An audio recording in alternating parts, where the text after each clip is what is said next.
اعوذ باللہ من الشیطان الرجیم بسم اللہ الرحمن الرحیم باران رحمت۔ آج نیوز کی سحری ٹرانسمیشن کے ساتھ میں ہوں آپ کا میزبان سید شہریار عاصم۔ آج ہم 11ویں سحری کی نشست میں موجود ہیں اور ہمارا آج کا موضوع ہے دعا کی فضیلت۔ دعا عبادت ہے، دعا مومن کا ہتھیار ہے، آسمان اور زمین کا نور ہے۔ بارگاہ الہی میں دعا سے زیادہ عظمت والی چیز کوئی نہیں۔ رسول پاک صلی اللہ علیہ وآلہ وسلم کا ارشاد مبارک ہے کہ جس شخص کے لیے دعا کا دروازہ کھولا گیا یعنی اسے دعا کی توفیق دی گئی، سمجھ لو اس کے لیے رحمت کے دروازے کھول دیے گئے۔ اور جو چیز اللہ تعالیٰ سے مانگی جاتی ہے اس میں سب سے زیادہ پسندیدہ اللہ کے نزدیک عافیت ہے۔ آج ہم جانیں گے دعا کی فضیلت کیا ہے۔ ہمارے ساتھ موجود ہیں مفتی محسن الزماں صاحب، السلام علیکم۔ وعلیکم السلام ورحمۃ اللہ وبرکاتہ۔ اپنے مہمانوں سے آپ کا تعارف کراؤں۔ ہمارے ساتھ موجود ہیں عمر فاروق صاحب، وائس پریزیڈنٹ ہیں الخدمت فاؤنڈیشن سندھ کے، السلام علیکم۔ وعلیکم السلام۔ عمر بھائی خوش آمدید کہتے ہیں آپ کو۔ بہت شکریہ۔ ہماری دوسری مہمان سینئر ایجوکیشنسٹ ہیں، پہلے بھی ہماری نشست پہ آ چکی ہیں، ہمارے ساتھ موجود ہیں ثنا بیگ، السلام علیکم۔ وعلیکم السلام۔ آپ کو خوش آمدید کہتے ہیں۔ بہت شکریہ۔ مہمان ہمارے اس وقت ہماری یہاں پہ نشست میں موجود ہیں۔ عمر بھائی سے شروعات کرتے ہیں۔ عمر بھائی، اگر ہم الخدمت فاؤنڈیشن کی بات کرتے ہیں تو بہت سارے سیکٹرز میں آپ لوگ کام کر رہے ہیں اور ماشاءاللہ بہت اچھا کام کر رہے ہیں۔ رمضان المبارک میں کچھ الگ سے، کیونکہ ظاہر ہے رمضان المبارک کا مہینہ ہوتا ہے رحمتوں کا مہینہ، اللہ تعالیٰ نے ایک جو ہے آفر لگائی ہوئی ہوتی ہے کہ جی 70 گنا مل رہا ہے ہم لوگوں کو ایک نیکی کے بدلے، تو کچھ اس طرح کی الخدمت بھی رمضان المبارک میں کچھ اسپیشل اپنے ان کو دیتا ہے جو ان کو دیتا ہے پورے سال۔ بسم اللہ الرحمن الرحیم۔ بہت شکریہ شہری بھائی۔ الخدمت فاؤنڈیشن تو پورا سال ہی کام کر رہی ہوتی ہے، لیکن رمضان کا اس طرح آپ نے بتایا ہے کہ لوگوں کے دل بھی نرم ہوتے ہیں، اللہ تعالیٰ کی رحمتیں اور برکتیں بھی نازل ہو رہی ہوتی ہیں، تو الخدمت فاؤنڈیشن رمضان کو خاص طور پہ یتیم بچوں کے حوالے سے مناتی ہے، اور جس میں 15 رمضان جو ہے وہ انٹرنیشنل جو ہے وہ یتیم بچوں کا دن بھی منایا جاتا ہے، آرفن ڈے منایا جاتا ہے، اور یہ اس کا اسٹارٹ بھی الخدمت فاؤنڈیشن نے کیا تھا سب سے پہلے، اس کا پھر OIC نے اس کو آن کیا، اور پھر اب پوری امت مسلمہ کے اندر 15 رمضان کو جو ہے وہ یتیم بچوں کا دن منایا جاتا ہے۔ تو اس لیے 15 رمضان کے حوالے سے ہم پورے رمضان کو یتیم بچوں کے حوالے سے مناتے ہیں، لیکن ہمارے باقی کام بھی چل رہے ہوتے ہیں۔ راشن کی ایک بہت بڑی ڈرائیو ہے کہ جو لوگوں تک پہنچایا جا رہا ہوتا ہے، پھر فطرے کا معاملہ ہوتا ہے تو اس کے لیے پہلے سے ہم چیزیں جو ہے وہ ارینج کرتے ہیں، تو یہ سارے کام بھی اپنی جگہ پر چل رہے ہوتے ہیں، لیکن خاص طور پہ ہم فوکس اس مہینے میں یتیم بچوں کو کرتے ہیں۔ اور اس دفعہ کا ہم نے جس طرح کا آپ کا آج موضوع ہے تو ہم نے بھی اس دفعہ اپنے اس پورے سال کی تھیم یہی رکھی ہے کہ دعا جو ہے وہ تقدیر بدل سکتی ہے، تو کیوں نہ اس دفعہ کسی کی دعا لی جائے یتیم بچے کی۔ بالکل۔ اچھا، مجھے بالکل یاد ہے کافی سالوں پہلے آپ لوگوں نے یہ انیشیٹو لیا تھا اور کوئی 5 اسٹار ہوٹل تھا جہاں پر ان بچوں کو افطار دی گئی تھی، مجھے غالباً میں بالکل صحیح ہوں۔ جی، بس یتیم ہمارے بچے ہیں اور ہم ان کو باہمت بچے کہتے ہیں، اور ان کے ہم مختلف ایونٹس اس طریقے سے کرتے رہتے ہیں، جس طرح گورنر ہاؤس کے اندر بھی اور پریزیڈنٹ ہاؤس کے اندر بھی ان یتیم بچوں کو ہم ہر دفعہ افطار جو ہے وہ کرواتے ہیں۔ اس طرح مختلف کونسلیٹ ہیں، ایسے بھی ترکش کونسلیٹ ہے، اس نے ایک انویٹیشن دیا ہوا ہے کہ یہاں پہ وہ یتیم بچوں کو لے کر آئے گا۔ ہمارے کچھ عرصے آپ پہلے جائیں گے نا تو اس طریقے سے کوئی یتیم بچوں کو پوچھنے والا نہیں تھا، لیکن اب اللہ کا شکر ہے کہ ہمارے وہ کلچر بنتا چلا جا رہا ہے۔ یہ ایک بڑی اچھی چیز ہوتی ہے نا کہ ایک انیشیٹو آپ نے اتنا اچھا لیا کہ آپ کو دیکھ کے اب جو کر رہا ہے وہ صدقہ جاریہ اور ثواب کہیں نہ کہیں آپ کو بھی مل رہا ہے، کیونکہ شروعات آپ لوگوں نے کی تھی۔ الخدمت فاؤنڈیشن دیکھیں 50 لاکھ بچے ہیں پاکستان کے اندر جو یتیم ہیں، اور ہم الخدمت فاؤنڈیشن یہ سمجھتی ہے کہ ہم اس کا کلچر بنائیں، ہم لوگوں کو اس کے لیے کنوینس بھی کریں، لوگوں کی اویئرنیس اس میں بڑھائیں کہ الخدمت اکیلی تو یہ سارا کام نہیں کر سکتی 50 لاکھ بچوں کا، لیکن ہمارے 50 لاکھ بچے ایسے ہوں کہ پورے پاکستانی قوم ان کے ساتھ کھڑی ہوئی ہو، اور ان کا کوئی پرسان حال ہو، ان کو کوئی پیچھے کھڑا ہونے والا ہو، ان کو کوئی اسپانسر کرنے والا ہو، ان کی تعلیم کا کوئی انتظام کرنے والا ہو، اور اسلامی کلچر کے اندر تو ہر گھر کے اندر جو ہے وہ یتیم بچے کے لیے کچھ نہ کچھ ہوتا ہے۔ اللہ کے نبی کریم صلی اللہ علیہ وسلم نے فرمایا کہ میری امت کا سب سے بدترین گھر وہ ہے جس میں یتیم بچے کے لیے کچھ نہیں ہے، تو اس لیے ہمارے اس پورے تمام گھروں کے اندر اللہ کے نبی کریم صلی اللہ علیہ وسلم کی طرف سے ہمیں ہدایت ہے کہ ہمارے گھروں کے اندر یتیم بچوں کے لیے کچھ نہ کچھ ہونا چاہیے، اس لیے ہم اس کلچر کو بنائیں، اور خدمت فاؤنڈیشن نے یہ کلچر دیا کہ ایک خاندان ایک یتیم بچے کی کفالت کریں، اپنے بھی بچوں کی کفالت کرتے ہیں۔ عمر بھائی، اس کا پروسیجر کیا ہے؟ اگر کوئی ظاہر دیکھ رہے ہوتے ہیں اسکرین کے بعد، بہت سے لوگ ڈھونڈ رہے ہوتے ہیں انہیں اس طرح نہیں ملتے ہیں، تو اس کا پروسیجر کیا ہے؟ اگر کوئی کفالت کرنا چاہتا ہے تو کس طرح کفالت کرے؟ دیکھیں خدمت فاؤنڈیشن تو ہر جگہ پر موجود ہے، اگر آپ کے پاس کوئی انٹرنیٹ کی اور ویسی فیسلٹی نہیں ہے تو ہر UC کے اندر ہمارے دفاتر موجود ہیں، پورے پاکستان کے اندر ہر شہر کے اندر ہم موجود ہیں، تو آپ وہاں جا کر بھی ڈونیشن دے سکتے ہیں، اور اس کے علاوہ جو ہے وہ آن لائن آپ چیزیں کر سکتے ہیں، ویب سائٹ کے اوپر چیزیں کر سکتے ہیں، فون پہ رابطے کر سکتے ہیں، تو سب چیزیں ہماری اویلیبل ہیں۔ ایک بچے کی اگر کوئی کفالت کرنا چاہ رہا ہے تو اس کی اسٹیمیٹڈ کاسٹ کیا ہوگی؟ جی ہاں، اس پہ ہمارے نا 2 سیگمنٹ ہوتے ہیں۔ اس پہ ایک سیگمنٹ وہ ہے کہ جس کے اندر ہم بچے کی گھر پہ کفالت کرتے ہیں، وہ اپنی ماں کے ساتھ رہتا ہے، اپنے چچا کے ساتھ رہتا ہے، خالہ کے ساتھ رہتا ہے یا نانا کے گھر پہ رہتا ہے، اور ہم اس کو اس کے گھر کے اندر رکھتے ہیں، لیکن ہم اس کی کفالت اس طریقے سے کرتے ہیں کہ اس کی تعلیم کا سارا بوجھ ہم اٹھاتے ہیں، یعنی کہ اس کی تعلیم کی کفالت ہم کر رہے ہوتے ہیں۔ آپ کو دیکھا ہوگا کہ ویسے تو پورے پاکستان میں جو بچے باقی ہیں ان کی بھی تعلیم کا برا حال ہے کہ 2 کروڑ سے زیادہ بچے جو ہے وہ اسکولوں سے باہر ہیں ہمارے، بالکل۔ تو یتیم بچوں کو تو کوئی پوچھنے والا ہی نہیں ہے۔ تو جو یتیم بچے ہوتے ہیں ان کے کھانے کا اور ان کے لباس کا تو کوئی انتظام کر دیتے ہیں رشتہ دار وغیرہ مل کے، لیکن تعلیم ان کی ایسی ہے کہ جو سب سے زیادہ نیگلیکٹ کی جاتی ہے، وہ تعلیم ان سے وہ دور ہو جاتے ہیں۔ اس لیے الخدمت فاؤنڈیشن کا یہ پورا پروگرام جو ہے وہ ان کی تعلیم پہ بیس کرتا ہے کہ وہ بچہ لازمی اسکول میں پڑھتا ہوگا، اس کا ہم ایڈمیشن کراتے ہیں اسکول کے اندر، اور جو بھی اس کو اسپانسر کرے گا، جو بھی اس بچے کی کفالت کرے گا، ہم اس کو 6 مہینے کے بعد اس کی رپورٹ بھی بھیجتے ہیں تاکہ اس کی ایک اٹیچمنٹ بھی اس کے ساتھ بنے، اور اس کو ٹرانسپیرنسی بھی بنانے کے لیے۔ اور ہم نے یہ بھی اس کا پلان بنایا ہے کہ جو بھی آپ پیسے دیتے ہیں، تقریباً 66,000 روپے ہمارا سال کا خرچہ آتا ہے ایک بچے کے اوپر، تقریباً 5,500 روپے پر منتھ جو ہے وہ ہم اس کو دیتے ہیں، جس میں اپنی اسکول کی فیس، اپنے یونیفارم، کتابیں اور باقی چیزوں کی اس سے جو ہے وہ ہم پورا کرتے ہیں۔ اس لیے جو یتیم بچے ہیں ہم اس کی اٹیچمنٹ بناتے ہیں، اور ہم یہ پیسے جو ہے وہ اس کی ماں یا جو بھی اس کا کفیل ہوتا ہے، جو بھی اس کا گارجین ہوتا ہے، اس کے ڈائریکٹ اس کے اکاؤنٹ میں بھیجتے ہیں۔ کوئی فرد نہیں ہے کہ جا کے اس کو دے رہا ہو، اس لیے پوری عزت نفس کے ساتھ وہ اپنے اے ٹی ایم سے جا کے پیسے نکلواتی ہے ان کی ماں، اور اپنے بچے کے اوپر خرچ کرتی ہے۔ اور ہم اس کا پورا نظام بناتے ہیں کہ وہ جس اسکول میں پڑھ رہا ہے اس کی تعلیم ٹھیک چل رہی ہے نہیں چل رہی ہے۔ اس کے لیے ہم نے باقاعدہ افراد لگائے ہوئے ہیں کہ جو اس کے اسکول میں اس کا معلومات بھی لیتے ہیں۔ یعنی یہ ہوتا ہے نا کہ جب آپ والد زندہ ہوتا ہے تو اپنے بچوں کی جا کے اسکول میں پوچھ گچھ کرتا ہے کہ وہ بچہ ٹھیک پڑھ رہا ہے نہیں پڑھ رہا ہے، تو ہمارا ایک ایف ایس او ہوتا ہے، فیملی سپورٹ آرگنائزر ہوتا ہے، اور وہ جاتا ہے وہ اسکول کے اندر اور جا کے اس کی تعلیم کے بارے میں معلومات بھی لیتا ہے کہ بچہ اسکول میں آ رہا ہے یا نہیں آ رہا ہے، پڑھ رہا ہے یا ٹھیک نہیں پڑھ رہا ہے۔ تو ہم ان سب چیزوں کا انتظام کرتے ہیں۔ بنیادی طور پہ آپ یہ سمجھیں کہ الخدمت فاؤنڈیشن اس بچے کی مکمل کفیل ہوتی ہے، اس کی تربیت کا، اس کی تعلیم کا، اس کی باقی چیزوں کا ہم سب کا انتظام کرتے ہیں، کیونکہ اللہ کے نبی کریم صلی اللہ علیہ وسلم نے ہم سکھایا ہے۔ اللہ کے نبی کریم صلی اللہ علیہ وسلم نے فرمایا کہ جتنے یتیم بچے ہیں میں ان کا کفیل ہوں۔ اللہ کے نبی کریم صلی اللہ علیہ وسلم تو موجود نہیں ہے، لیکن اس کی امت کا ہر فرد جو ہے اس ذمہ داری کو پورا کرتا ہے کہ جب بھی وہ کسی یتیم بچے کی کفالت کرتا ہے تو بنیادی طور پہ وہ اللہ تعالیٰ کے نبی کریم صلی اللہ علیہ وسلم کی اس ذمہ داری کو پورا کر رہا ہے، جس کی نبی صلی اللہ علیہ وسلم نے خود ذمہ داری لی ہے کہ میں تمام بچوں کا کفیل ہوں۔ اس لیے ہم اسی ذمہ داری کو جو ہے وہ پورا کر رہے ہیں۔ اس لیے اللہ کے نبی کریم صلی اللہ علیہ وسلم نے اپنی جو تعلیم دی اس کے اندر بھی ہم سب کو یہ بتایا ہے کہ یتیم بچوں کا کتنا حق ہے ہمارے اوپر۔ اس لیے اللہ کے نبی کریم صلی اللہ علیہ وسلم نے فرمایا کہ کوئی ایک یتیم بچے کی اگر آپ کفالت کرتے ہیں تو آپ کو آخرت والے دن جنت ملے گی، اور جنت میں میرے ساتھ وہ اس طرح ہوگا، اس طرح 2 انگلیاں ایک ساتھ ہیں۔ اس لیے یہ پوری امت مسلمہ کے لیے اتنی بڑی خوشخبری ہے کہ آپ ایک یتیم بچے کی کفالت کریں اور آپ کو جنت بھی ملے گی، اور جنت میں کا بھی وہ حصہ ملے گا جو سب سے بہترین ہے کہ اللہ کے نبی کریم صلی اللہ علیہ وسلم کی کفالت آپ کو عمر بھائی ملے گی۔ جیسے کہ آپ نے کہا کہ 65,000 سم تھنگ جو ہے پر ایئر جو ہے اس طرح کی، اگر آپ ایجوکیشن کو سپورٹ کر رہے ہیں، اور دوسرا آپ کا پلان کیا ہے؟ جی اس میں دوسرا جو ہمارا ہے سیگمنٹ اس میں یہ ہے کہ جو بچہ وہ ہے کہ جس کے نہ والد ہے نہ والدہ ہے، اور کوئی رشتہ دار بھی ایسا نہیں ہے کہ جو بیچارہ اس کا بوجھ اٹھا سکے، تو ہم اس کو اپنے آغوش ہوم کے اندر لے کر آتے ہیں۔ آغوش ہوم ہم نے بنائے ہیں جو بھی پوری تعلیم کے اوپر بیس کرتا ہے، اور آغوش ہوم جو ہم پورے پاکستان کے اندر تقریباً 20 کے قریب ہمارے جو ہے وہ آپریشن میں ہیں۔ تو اس میں کتنے بچے آپ کے پاس ہیں ابھی؟ ہاں اس پہ تقریباً 8 جو وہ ہمارے بن رہے ہیں، اور ایک جو ہمارا آغوش ہے وہ تقریباً 200 سے لے کے 400 کے قریب بچے اس کے اندر ہوتے ہیں۔ اور ہم نے یہ طے کیا کہ ہم جو آغوش بنائیں گے وہ یتیم بچوں کا آغوش ہے، اور ہمارے معاشرے میں سمجھا جاتا ہے کہ جو یتیم بچوں کا یتیم خانہ ہوتا ہے اس کا بہت برا حال ہوتا ہے، اور ہوتا بھی ہے برا حال کہ ان کا کوئی پرسان حال نہیں ہوتا، لیکن خدمت نے طے کیا کہ اگر ہم نے یہ کام کرنا ہے تو ہم جو پاکستان میں سب سے بہترین بورڈنگ اسکول کے اندر جو فیسلٹی ملتی ہے وہ ہم اپنے آغوش کے اندر دیں گے۔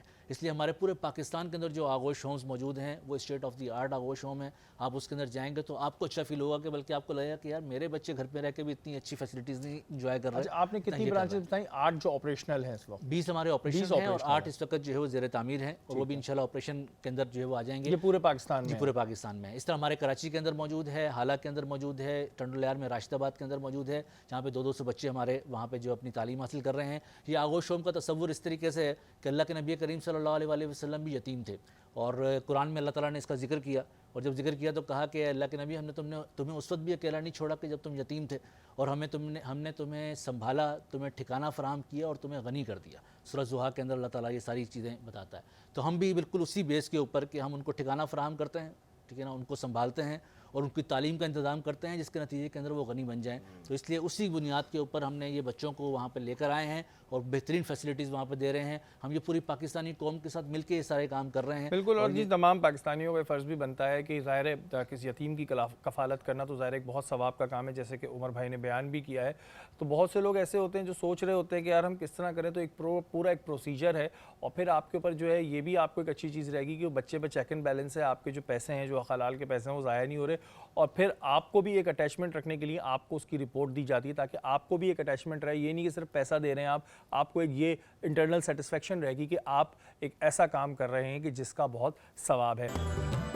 اس وقت ہم موجود ہیں ماروی کے ساتھ۔ السلام علیکم۔ وعلیکم السلام۔ ماروی کیسی ہیں آپ؟ ٹھیک بالکل، آپ سنائیں آپ کیسے ہیں؟ میں بالکل ٹھیک ہوں۔ آج کیا آپ نے دال پکائی ہے؟ کیا پکائی ہے؟